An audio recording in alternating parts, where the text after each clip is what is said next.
Hi, I'm Cher Safran with Share Wisdom Network and host of the Nautilus Book Awards Author Spotlight Series.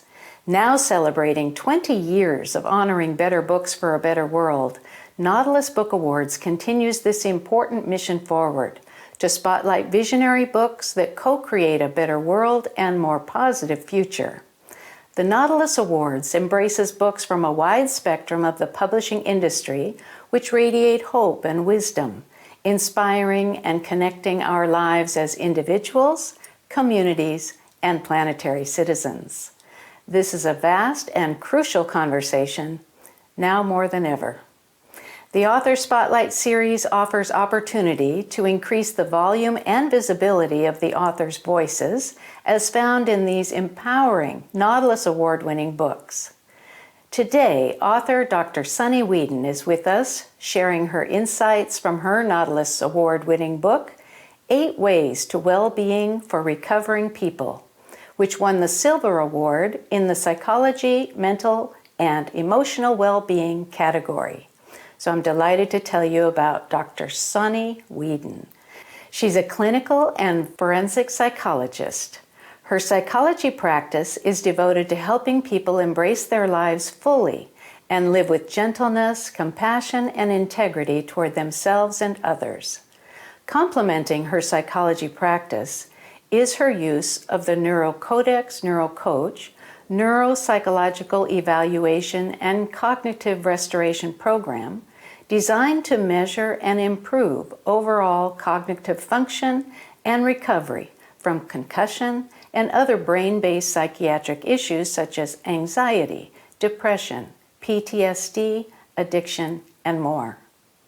She has specialized in chemical dependency, trauma, and co-occurring disorders since the 1980s and has consulted to many treatment organizations in the area of continuing education for mental health professionals. Wow, welcome Dr. Weedn, and congratulations on your Nautilus Book Award. Thank you, Cher. I'm happy to be here, and I feel honored to be talking to you today.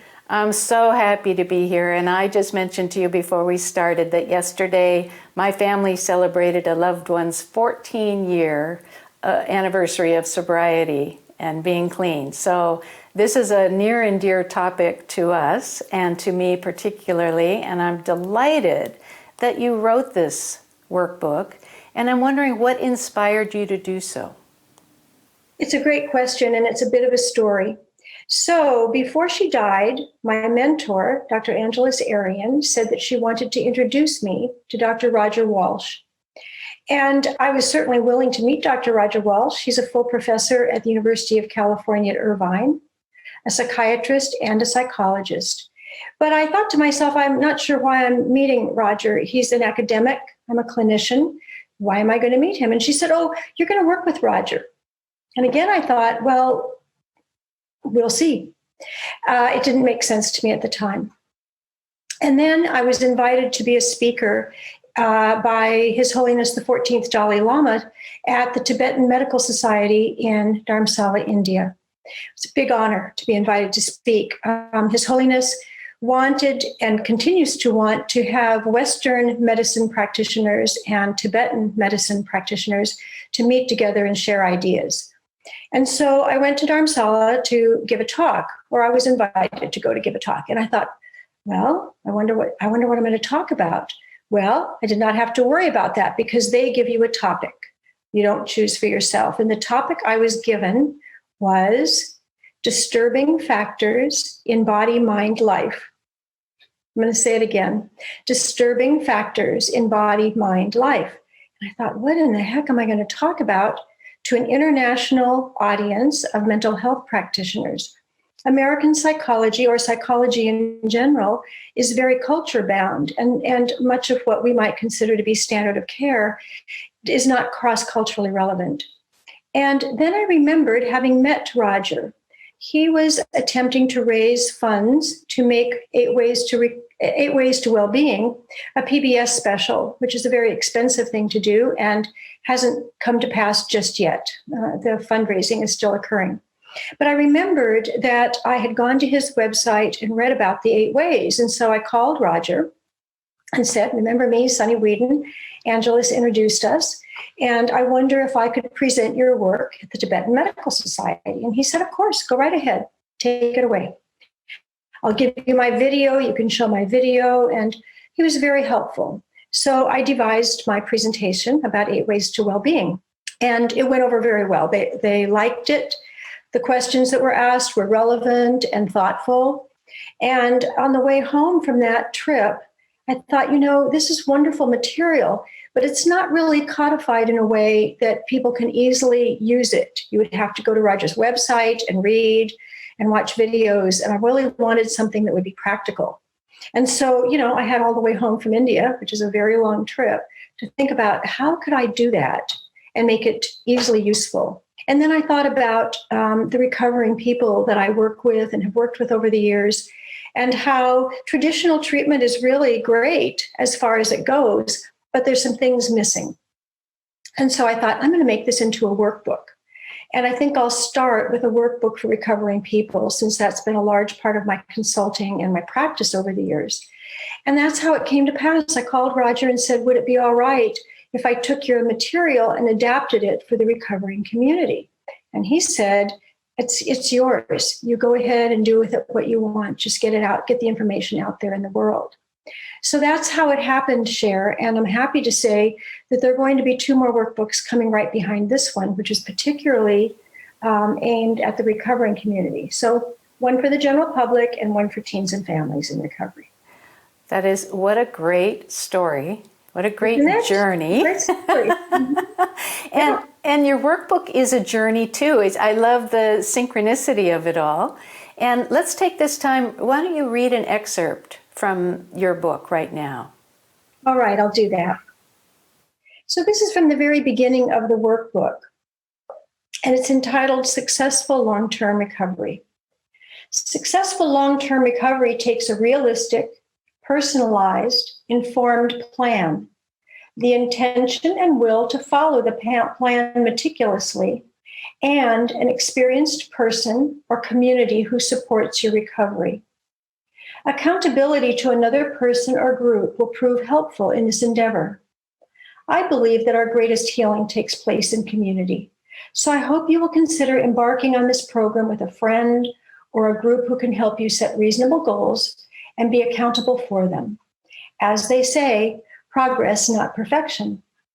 This workbook contains all the ingredients for you to create that realistic, personalized, and informed plan to be used in addition to your treatment program, possible 12-step membership and therapy. When 8 Ways to Wellbeing for Recovering People is used in conjunction with a support group of some sort or your therapist, it is an extremely powerful tool.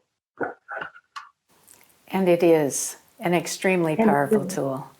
And your workbook takes us through the 8 ways of creating well-being. And I'm just going to name them real quick: nutrition, exercise, relaxation, recreation, relationships, nature, giving back, and spirituality.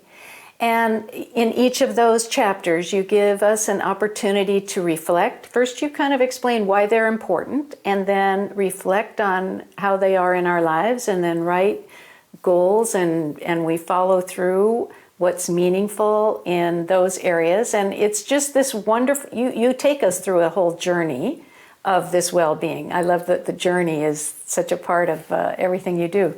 Now, my question is there one of those ways toward well-being that you think is more important than another? Well, I think no matter who you ask, they would say whatever their favorite thing is or what they think is the most important. What is critically important to remember is this is evidence-based.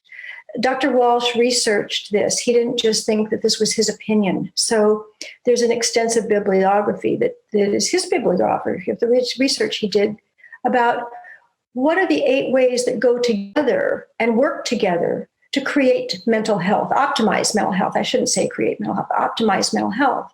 And also physical health as it happens. But he was really looking at mental health as a psychiatrist. So I can certainly pick something that I think is very important that I think many people don't think about, and that would be time in nature. You know, we're living indoors. Right now, I'm sitting here indoors under artificial light. And most people are working indoors these days and don't get outside very much. But the research shows that being outdoors in nature is critical to our physical well being and definitely important in our mental health. So if I had to choose, I would probably say that one, just because we Americans, anyway, and really most places in the Western world are having a very hard time getting outdoors every day for any length of time. I was going to mention that we are in the midst of this pandemic, and it does restrict our ability to go out as often as we want, although even just stepping outside our door in the sunshine or being able to smell the trees or some flowers can make such a difference. So even a little bit can make a big difference. But it also has created quite an isolation for many people in the world. So in this sense of isolation and anxiety, how might people best use this workbook that you've written? It's a great question, Cher. I think it would be great. I think it would be a good idea for people to look at the chapter on relationship, because I think, especially for people who are living alone, not living with a partner or a family or friends, it's a very isolating experience, this pandemic. But there are suggestions in this chapter on relationship about how to connect with other people. And oftentimes when we talk about relationship, we think about it as one-on-one, you know, who is my partner? Who is my partner going to be? But the chapter on relationship makes it clear that it's not just about one-on-one relationship. It's more about having human contact. And again, in isolation, that can be difficult. But the good news is we have telephones, we have the internet, and we've discovered, as you and I have today, that we can communicate on Zoom.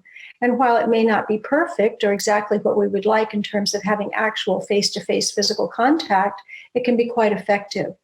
So I think it would be important to make sure that everyone has a number of not physical, but distanced social contacts every day, reaching out to friends and family, and maybe even people that you're not ordinarily in contact with. I know I try to wave to the mail person every day. She delivers my mail, and I try to speak to her. It's through the screen door. It's just one way for me to have another human contact. So really what the research says is that we need a lot of human contact. We can say hello to people in the grocery store we still have to go to the grocery store. So we can say hello to people in the grocery store. We can say some sort of a compliment. I really like that sweater you have on, or whatever it might be, that creates that very important sense of human contact, and that we have a sense of belonging. Beautiful. That's beautiful. And as you say, with this opportunity with Zoom and Skype and other platforms, we can even have those support groups. And you do invite us to find people in our lives who will support and encourage us in the recovery process. So this is another way to maintain that support. And your book is just so powerful, so practical, so inspiring, and transformative. And I wonder, is there one message that you hope your readers will take away from your book? Yes. Mental health, oftentimes we are focused on our physical health, preventing illness or treating illness, or trying to just be in better physical condition. And of course, that's critically important to take care of our physical body and our physical health and build our immune system. Oftentimes we forget about our mental health, or people think about it in terms of mental illness, as opposed to, I need to protect and build my mental health just as surely as I do my physical health. So I think that reading the research, and it's in my workbook. So each chapter tells, why are we doing this? What is the purpose of each of these 8 ways? What does the research say? And it's in layman's terms, so it's easily accessible to every reader.